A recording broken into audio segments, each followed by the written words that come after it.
Welcome to the President's Diary, a weekly program where we take a look at His Excellency Dr. Muhammad Irfaan Ali's week of activities. On Monday, the head of state expressed his sadness on the passing of Sir Lester Bryan Bird, former Prime Minister of Antigua and Barbuda. President Ali said Sir Lester was a good friend of Guyana and the Guyanese people and stood firmly and consistently in the defense of our sovereignty and territorial integrity. Dr. Ali, on behalf of the government and the people of Guyana, extended sincere condolences to Sir Lester's family, friends, and the people of Antigua and Barbuda.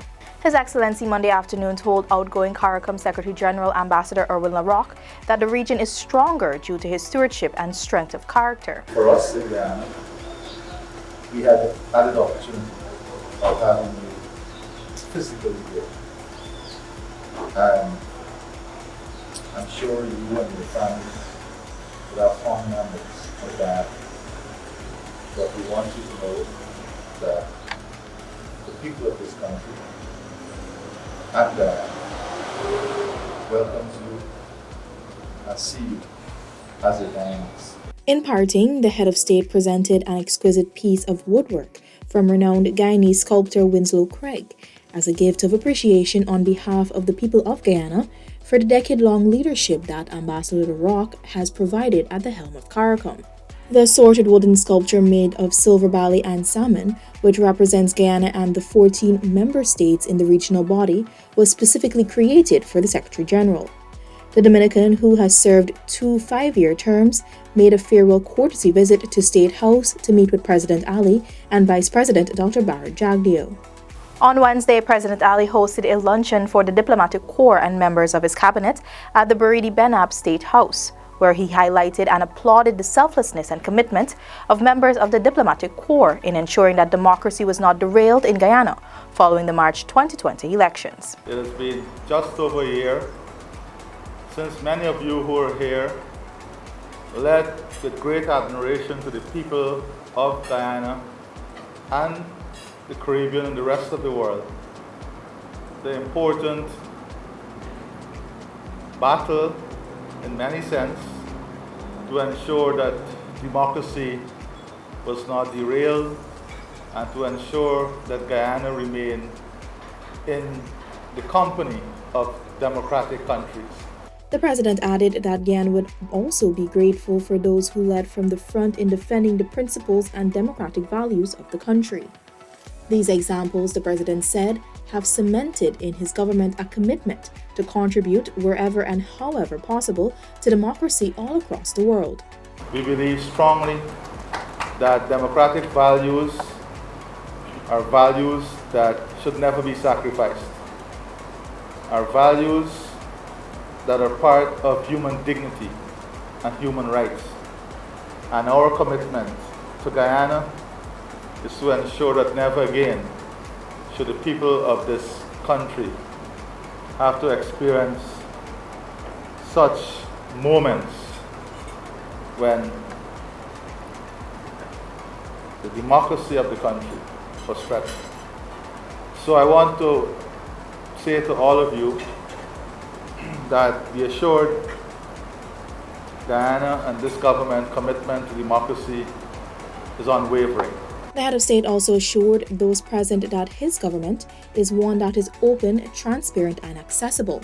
As such, he expressed the hope that there will be more opportunities, despite the constraints of the pandemic, for a continuous exchange of ideas and a building of relations between the diplomatic corps and the government.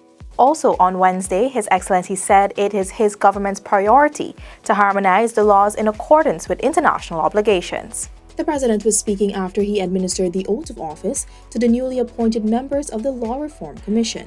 The law, as a central pillar of civilized societies, must therefore be regularly updated in order to keep abreast with societal changes. It equally must be reformed to fill gaps to the country's legislative architecture, harmonize our laws with our international obligations, and to be responsive to the demands of modern justice. The president says the commission was established through consultations with key stakeholders like the private sector, The trade unions, religious entities, the Rights Commission, government's legal arm, and the National Tishaus Council. Recent amendments to the Law Reform Commission Act paved the way for this broad-based consultation.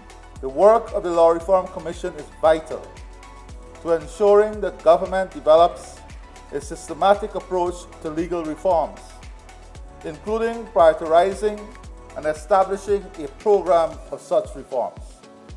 The work of the Commission is also critical to ensuring that Guyana keeps abreast with emerging and evolving legislative trends in the world. All 7 members of the Law Reform Commission will hold their positions for 3 years, effective from August 11. Minister of Parliamentary Affairs and Governance Gail Teixeira, Chancellor of the Judiciary Yonet Cummings Edwards, Director of the Department of Public Prosecutions Shalimar Ali Haq, and members of the Guyana Bar Association were also in attendance. President Ali on Friday was joined by Minister of Public Works Bishop Juan Edgehill, Minister of Tourism, Industry and Commerce Onich Waldron, Minister within the Ministry of Public Works Deodat Indar, and other government representatives to engage with executive members of Caribbean Airlines Limited to discuss existing challenges and ways of strengthening their partnership. The President noted that he is aware that CAL has been an outstanding partner of Guyana, but informed that it has never been a one-way street. Dr. Ali also acknowledged that there is room for improvement in many areas, including local content.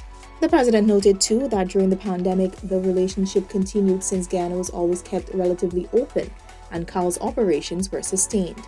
In closing, President Ali pointed to the importance of a clear path and plan between the government and CAL, which can be transmitted to consumers.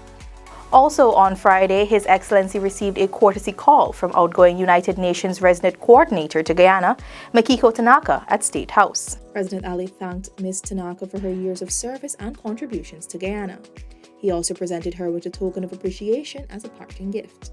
During her time in Guyana, the senior UN official was also resident representative of the United Nations Development Programme from 2016 to 2018, but left the position to focus on the wider responsibilities of the resident coordinator for the entire UN system in Guyana.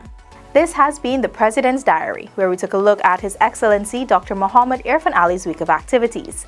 Thanks for watching. Join us again next week.